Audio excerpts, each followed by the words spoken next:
صباح الفل عليكم. مين اللي زي لسه بتستخدم اللبن الحليب ده اللي من المحلات؟ انا ما بعرفش اعمل البشاميل والقرص والحاجات دي طبعا، والكشك برضو باللبن بتاع المراعي والحاجات دي. عندي 2 من ولادي بيحبوش يشربوا اللبن الحليب للاسف، بجيب لهم المراعي. انما المراعي او جوينا او اي نوع من الانواع المبستره دي، انما اللبن الحليب ده بصراحه اعمل بيه بشاميل، احس فيه كده ان هو غني.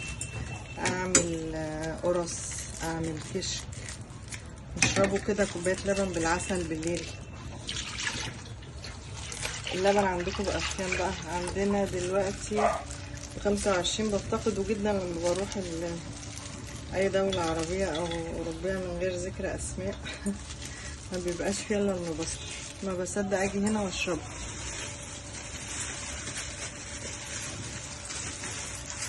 عودوا ولادكم عليه يا جماعة من هو صغير، من هم صغيرين، عشان ما يعملوش زي اللي عندي. في 2 كانوا دايما برا بيشربوا اللي هو اللبن المبستر،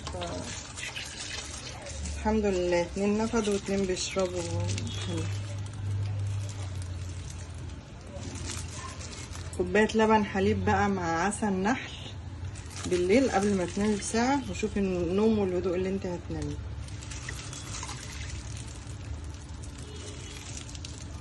اشربي لبن وشربي ولادك لبن وادعيلي.